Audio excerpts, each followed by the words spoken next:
everyone. So I thought, because I have the time during lockdown, to put together a Contiki tip video, but more specifically a Contiki tip video for South Africans.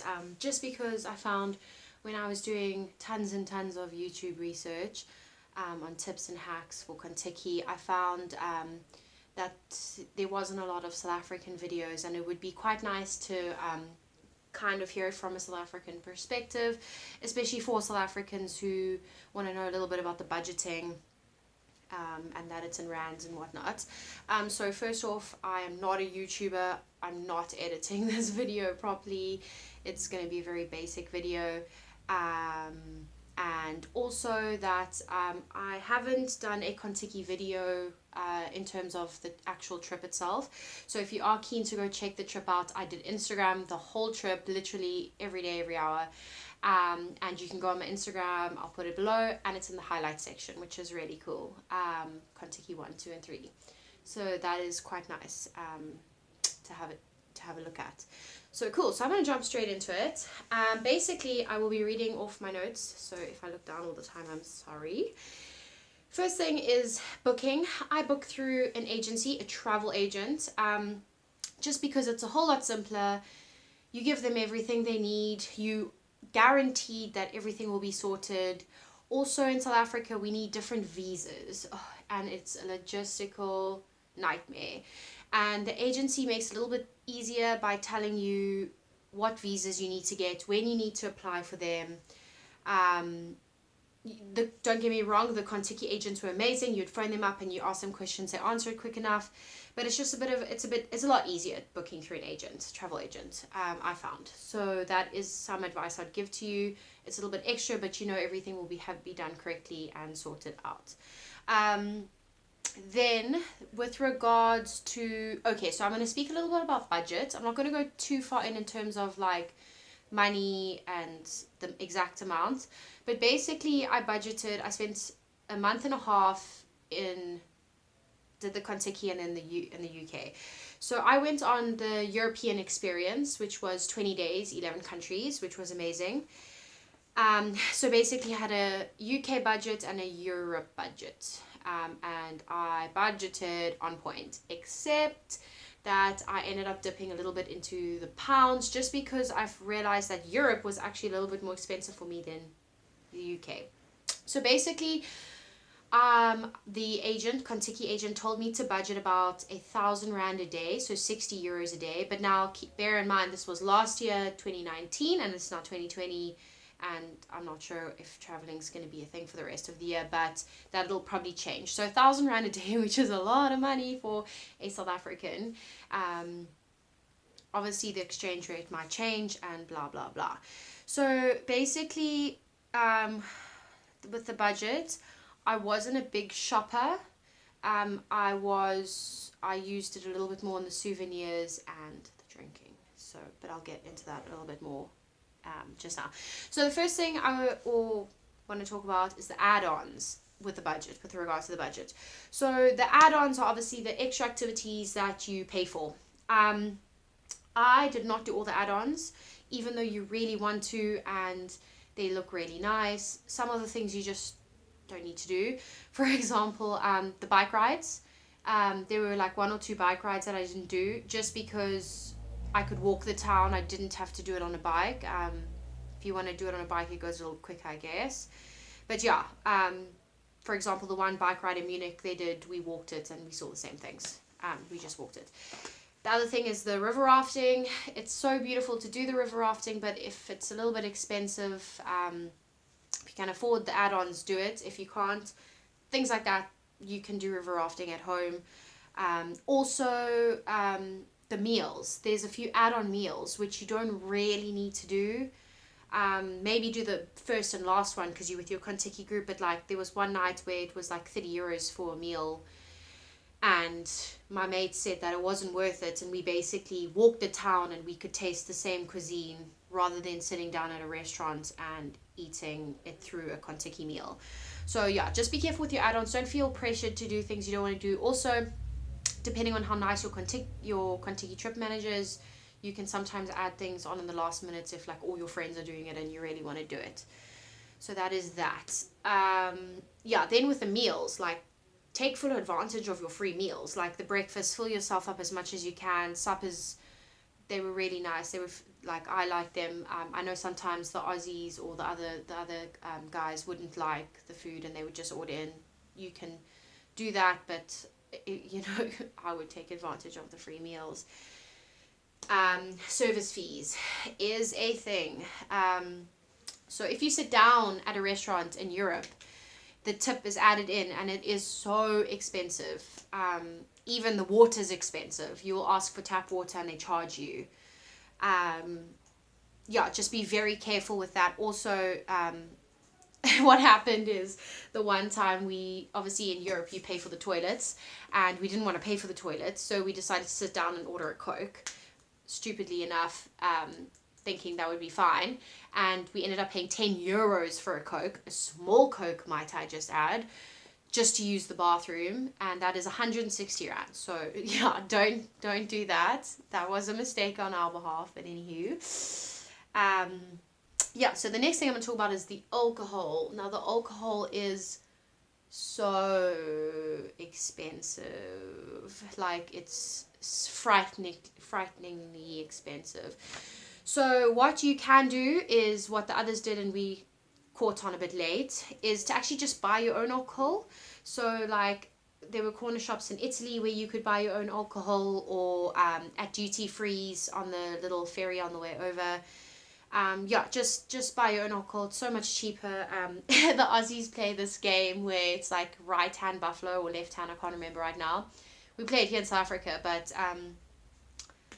yeah, so you go to the bar and you buy this beautiful drink. It just costs you 80 euros, and you walk out and you haven't even had a sip yet and someone calls you buffalo and you're like, oh my gosh. So you got to down your drink and then back to the bar, maybe to the bank before for a bank loan, then to the bar. So just be careful with the alcohol. It's really expensive. Maybe try find something that buzzes you quicker, and like tequila, I don't know, whatever floats your boat. But yeah, so that was a problem. Also like snacking and meals. So obviously I said take full advantage of the free meals, but for example snacks like on the bus, like Pringles is your go-to thing on the bus. Like you'll realize the tube, it's nice, it has a lid, except for if it tips upside down in your bag, which like happens a few times.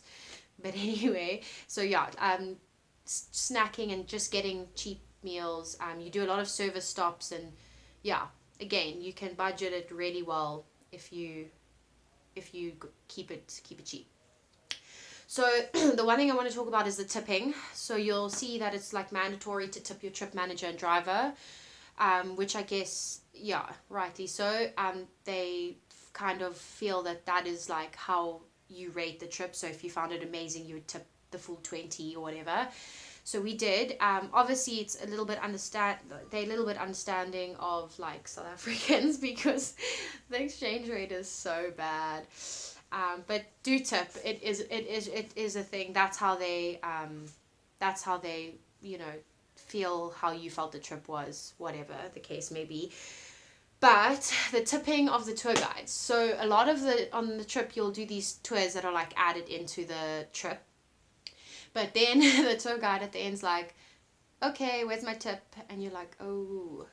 So just keep a few loose coins on you. You don't have to give like €5, maybe like 1 or 2, just because times are tough. And yeah, same with the toilets in Europe. Just keep a few coins on you, because there's nothing worse than... I'm actually quite surprised. A lot of people in the tip video said that you'll need to pay wherever you go, but not really. It was really kind of Venice we had a problem. But I found that I didn't have enough coins on me, and then you have to like borrow like €1 just to go to the bathroom. Yeah, we also use the bathrooms a lot to fill up our water, just because like rather drink the €1 that you paid to get in the bathroom for the free water than go to a shop and like pay like €5 for a bottle. But anyway, so that's the toilets. And what have I written there? Okay. Oh, Switzerland. Okay, so this upset me a little bit, but it's fine. So your trip manager, if you go to Switzerland on any of your trips, your trip manager will say to you, you have to take out Swiss franc, and this will be the only time you get to take out Swiss franc.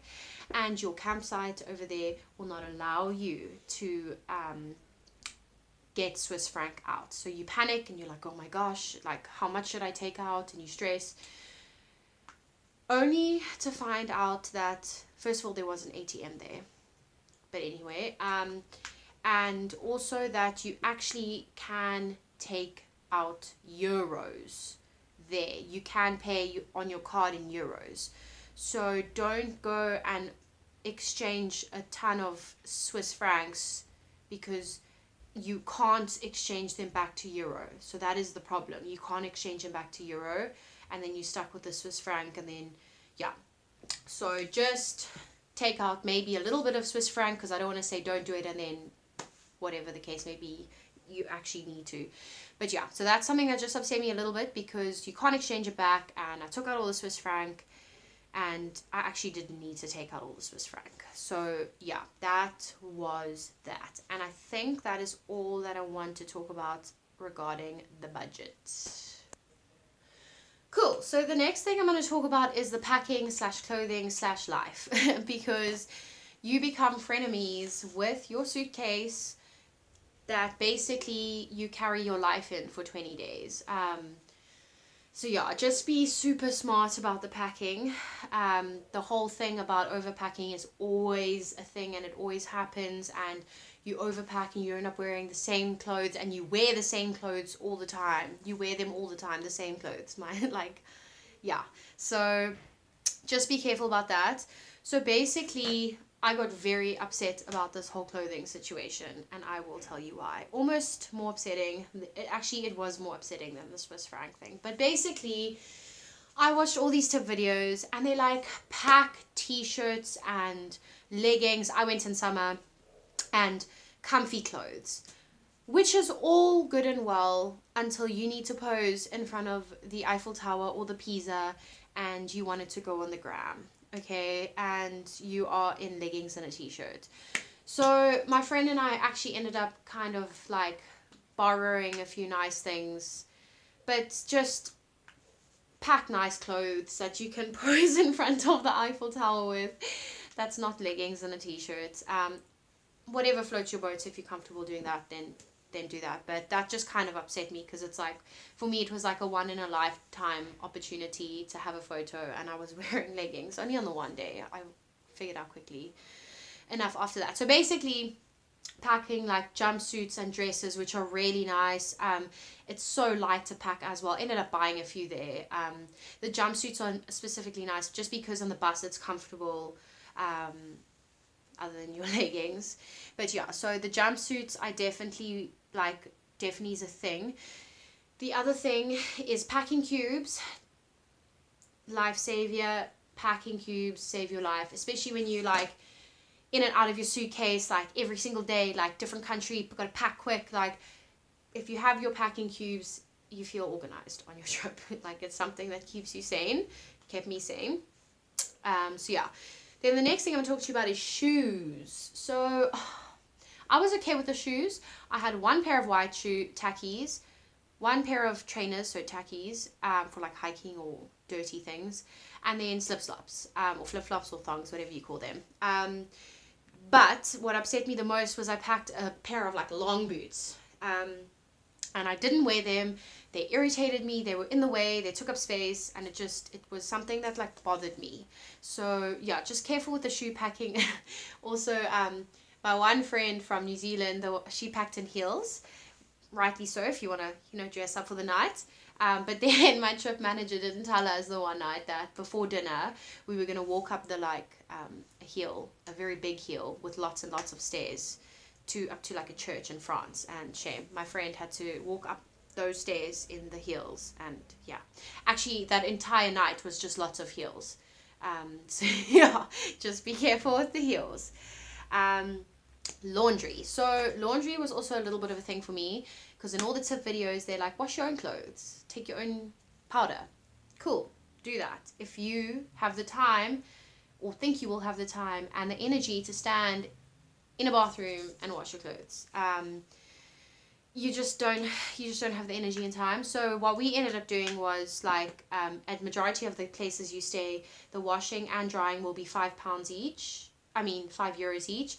So get a couple mates and you pay like €2 each to get your clothes washed, and you only wash like every maybe 3-4 days. So it is money worth spending, even if you're on a tight budget. Also, the clothes don't dry quick enough. Like, I just found that a problem. So just don't do the wash thing. If you can avoid it, avoid it. Also, speaking of, I took a little laundry bag, like a little like material one that you put your things in, throw it in the wash, shove it in you can shove it in your suitcase as well. It's just nice when you're washing it with a few mates that your stuff all stays in one bag. So yeah, that's just a quick laundry tip, something that I could have avoided. Or yeah, and also the washing powder like explodes in your bag. It's just hair stuff, I like to have my own hair dryer and straightener. My hair dryer actually did blow up on like the second day, and I had to borrow for 1 or 2 days before I managed to get into a town in Florence to buy a hair dryer. But rather just take your own stuff, like even if it takes up a little bit of space. It's just, there's nothing worse than you running around the dorms or hostel like looking for someone to borrow their hair dryer and hair straightener. And also, if you only get 20 minutes to get ready, they may be using it, and then you feel bad that you're wanting to borrow it. So just bring your own stuff, like find the space. I managed to do it. It should be fine. So that's with the hair stuff. Then with the electronics, so talking of the hair stuff, is plugs, universal plugs. Just take one, buy one from Chinatown for like 150 Rand. You have to. You don't really have a choice. But they do say though that in the European countries there's 2 prongs, like we have here in South Africa, but rather just take it because there were a few places that it was a bit dodgy, and yeah, didn't trust that. So that is the plugs. Sorry, I'm just reading. Yeah, you basically wear the same clothes, so don't overpack, even though it's hard. I'm one of those people that I decide on the day what I want to wear, so I pack everything because depends how I feel, but just don't do that. Medicine. So a lot of the tip videos say take your own antibiotics, but some of the doctors here in South Africa, they're very strict, and they don't just hand out antibiotics. So the things that I took, which helped, I actually ended up being like a mini pharmacy for some people. Panados, take lots of Panados for the headache. Take anti-inflammatories in case you have swollen feet from all the walking. An antibiotic throat spray. A throat spray will save your life. It saved my life, and it saved a few other people's lives. I actually managed not to get that sick. I was quite good with that. I didn't get too sick at all. Maybe just a sore throat. Cyanide tabs just to clear the nasals, because you will have like allergies, whatever. Allergy tablets, bug spray, and itchy cream, because that is a thing. But yeah, just with the medication, just rehydrates.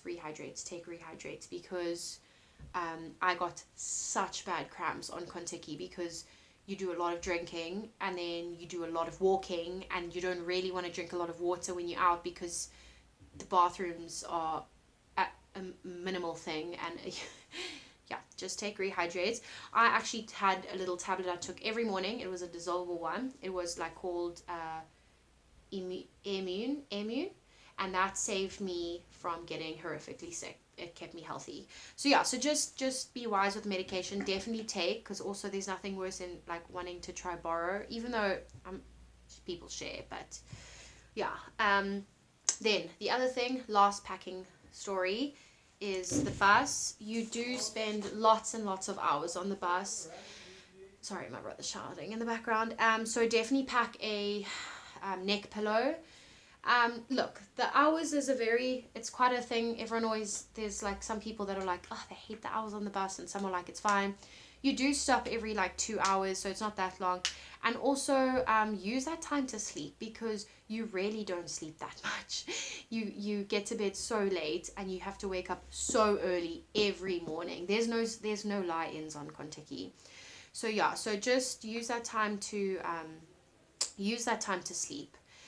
Also, like, good advice, it's what I do all the time, even when I travel, not on just Contiki, is If I know I have to get up really early the next morning, I am the smart one. I pack the night before. I make sure my clothes are all ready. I make sure that all I have to do is roll out of bed into the clothes and I'm packed and done. So yeah, especially on Contiki, your breakfasts are only served for like half an hour because you have to leave, like, say for example they'll say 7 o'clock breakfast and then 7:30 departure, so you don't get much time to eat. So yeah, definitely be a good packer for the night before. So yeah. Cool. So the next few things that I'm going to talk about, they're just going to be all over the place. They're like random things. They're not really in like a category. But the first thing, I think I did speak of the alcohol. So just to like try buy your own alcohol, like the duty frees, and just find your buzz or whatever. I think I did speak about that. I'll double check. But yeah, also you're allowed to drink on the streets, which is really weird. Because obviously you're not allowed to do that here in South Africa. But yeah, so basically something that I didn't know beforehand, which would have been cool to know, is that obviously I went on a Contiki trip where you would have one full day where you get to do whatever you want. So a lot of the time people are like, oh, they don't like Contiki because it's planned for you, everything's planned, like to a certain extent it's planned, but you do get days where you actually get to go and do your own thing. So what they'll do, your trip manager, is on the way to your next country, they will give you a little bookie like this. So mine says Venice, and then in the book, it's really cool. You will, oh, this is nice and small. Okay, cool, perfect. You'll get a little page like this, which will have a map of the area you're going to, and then on the side, all the tourist attractions. So it's kind of like a Google Maps. It'll have the numbers, and the numbers will be there. And then on the back of it will be the actual like train stations and routes and transport routes. So what's really nice is that your trip manager will sit with you on the bus on the way there before and go through this map with you and show you the tourist attractions, and then she'll correspond it with the transport map. So for example, she'll show you a tourist attraction, and then on the map you'll mark off with a pen, take a pen to where it is, train station on the map, if that makes sense. So yeah, that was really cool, and I didn't know about that, and really helpful. And if I had known about that, yeah, it would have been nice. So yeah, so basically you do get to plan a bit of your own trip, which is really cool. So just have an idea of where you want to go in each country. Well, I mean, you should, but yeah, so that was that. Cool. So then the other thing I want to talk about is the bus. So yeah, I spoke about that you on the bus for quite a long time. Basically, I was on a newer bus, which was really cool. I think it was actually brand new. I think we were the first people to use it. They're quite strict about keeping it clean, and rightly so. Like, look after your own space. You don't want to be sitting in like dirty place, but you kind of do end up keeping your same seat. They say move around, but like when you're on a trip for 20 days, you kind of want a seat that's your own. So yeah, you're not allowed hot food on the bus. They're quite strict, which is really cool and rightly so. So two things about the bus. One is that the new bus that I was on had two little USB plug points. Plug points, where you can charge your portable charger and phone. I took full advantage of that. Like, we were on the bus for 8 hours and I would just charge it for 8 hours, just because when you get to the accommodation, they obviously have plugs, but you know, you rushed and you have to go again and your stuff isn't charged. So just take advantage of the two things. So that is cool. Each seat has two little USB things. So that's really cool. Then the other thing is the Wi-Fi. They say the bus has Wi-Fi, but I didn't use the Wi-Fi, and I'll tell you why now. So this is a tip that I was given and was so grateful for. But basically I was in London before, and I went to a service provider the day I landed, and I got a SIM card that could work in European countries. And for £20 I spent £20. I got 40 gigs worth of data. This data lasted me a month and a half, and I came back with 35 gigs. The reason why is the contract that I got was could use in European countries, but the social media was free. So Facebook, Instagram, Snapchat was all free. So I am the laziest person when it comes to looking for a Wi-Fi password. I think it is a mission to go around to each hotel. You're staying in like 11 different places to go to each place and ask them what's your passcode, and then the Wi-Fi is slow as it doesn't work, and it's just a nightmare. So we went and we bought this, and it worked, and I had so much data, especially on the streets. You need like Google Maps and stuff, and you need data. I know a lot of my friends didn't have much data, and it was a bit of a mission. So yeah, that's a suggestion that I would take. And then also, so yeah, sorry. Then the last thing I wanted to add about the SIM cards was that what's really cool is we big on WhatsApp in South Africa, and it's a bit of a mission when you put a new SIM card in. You don't have to like re-give your number to everyone. But what I found was really cool is that you pop the UK SIM card in, and your WhatsApp stays the same, and if you don't change the number. So I managed to stay in contact with everyone, which was really cool, and I didn't have a problem. So the next thing I want to talk about is accommodation. I loved the accommodation. I thought that it was all nice. It was always so neat. A few places that you stay in, they call it a Contiki special stay. Took me a while to figure out what a Contiki special stay is, but basically what it is, it's a campsite or a place you stay in where it is majority Contiki people that stay there. They have on-site Contiki managers, I think that's what they call it, that stay there, and yeah, they have their own shop. They even have like a mini nightclub. I'll talk about that now. So like a bar where you have majority of your parties. So yeah, so the bedding, I never had a problem with the bedding. I can't remember if I said something about bringing your own pillowcases, but if you are OCD, bring your own pillowcases. But usually the bedding is fresh. They always make you undo your bedding after you stay and put it in a neat pile. They're very strict about that. So yeah, so accommodation was amazing. Majority of the time they throw parties within the Contiki special stay. Just obviously because you stay quite far from the town, it's so expensive to try there wasn't Uber. I don't think there was Uber, which means you had to take a cab and the Oaks would rip you off. It's just, don't do it. They would, Contiki took you out in the town the first few nights and then the last few nights. So yeah, it was cool. So yeah, the accommodation is really nice, and camping. So I think I did not the camping option. I'm not sure how all the options work, but mine wasn't camping, it was like cabins. So, and we were lucky enough to get a few hotels thrown in there, but the hotel rooms were were quite small. Yeah. But that was the accommodation. Sorry, I'm just checking that I've said it. I think I've spoken about the alcohol, Contiki special stay, and the cabs. Just to be careful with the cabs, they do rip you off. So I think I've said everything. I'm just going to double check. Cool, so I think I've mentioned everything that I wanted to say, and a few of the tips that I thought could have just been emphasized a little bit more, just to help make the trip a little bit easier. I had the best trip of my life. I literally loved every second of it. I've made friends that I still talk to a year down the line. In fact, I've seen one of them came over here to South Africa, and I hope to see more soon. But I loved it. Even solo traveling, if you are solo traveling, so many people solo travel, and everyone just becomes one big group. The solo travelers, two travelers, so nothing to be scared and afraid of. I won't lie, I was with a friend, and I was so scared before Contiki to meet all the people, but actually everyone is so nice. Your trip manager is amazing.